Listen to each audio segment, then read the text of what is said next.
Another one of the things that I think is leading to us towards the end times is human enhancement. And you talk about a human enhancement revolution. Tell us about that. Yeah, okay, so, transhumanism is really this big idea that we now have it within our hands to use very powerful fields of technology to take mankind into the next step in our evolution: genetics, robotics, artificial intelligence, nanotechnology, synthetic biology, neuropharmacology, a bunch of stuff that ends with the phraseology. We're going to use that to transform and enhance humanity. Go to Google and type in human enhancement, and you will be astounded at how many hundreds of millions of dollars now are being invested in the idea that we are going to modify humanity.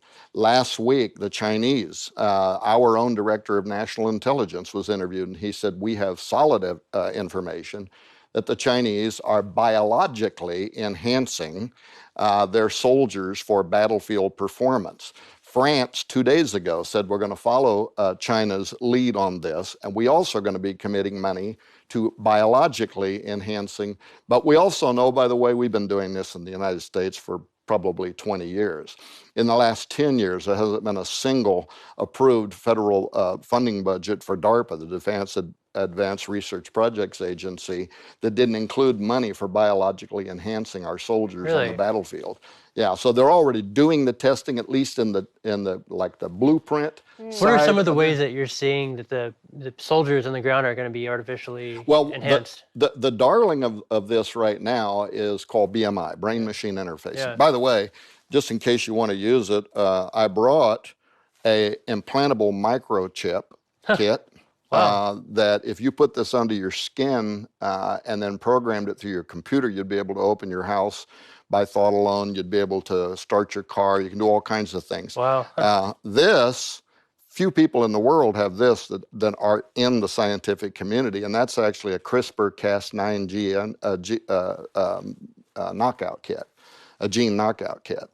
The two of the Nobel Prize winners this year are the ones who won Nobel Prize for designing CRISPR-Cas9 technology. Yeah, what is a gene knockout kit? Oh, it's so CRISPR is like, think of it as a high-tech pair of scissors. Okay. So, and a lot of good could come out of this, by the way. But what it does is it allows you, this has both parts of the gene knockout kit. There's one part of it, it's a chemical synthesis that allows you to target a certain place in a DNA strand. So let's say you have mutagenic, something's going on, you're developing cancer. They can literally take this, go to that DNA strand and cut out that bad information. Wow. And then use the other part of the chemicals to butt seam that DNA back together, and voila, we just got rid of your cancer. Wow. In Israel, right now, scientists are having 100% success rate in lab animals curing cancer using CRISPR-Cas9. So it's great, right? There's a lot of good going to come out of it. But you can also make what is called germline modifications to any living species with CRISPR technology, and what is called gene drive technology, which means you could create a version of humanity that has germline level changes that will be passed forward into every preceding generation, which will allow you to drive out of existence any previous form of a life, a human, an animal, or whatever, and replace it with a new version that you have created through genetic engineering. So this right here, this represents, and these little vials, they represent a technology that I don't think has existed since the day of the Watchers, when all flesh became corrupt. Right. When animals and mankind both were modified in a way that everything being born down line was changed in the way that the Watchers wanted. Now, why did they do that? Some people believe they were trying to stop the birth line of the Messiah. Yes. They actually believed in the what's called the proto-evangelium, the pre-preaching of the coming of the Messiah that would crush the head of the serpent, right? And so how would they stop that from happening? By making humans inhuman, making them something that God did not make, and then the bloodline couldn't be preserved for the birth of the Messiah. Anyway, this is where we are today. Human-animal chimeras being created in laboratories all around the world, including in the United States, tens of thousands of laboratories.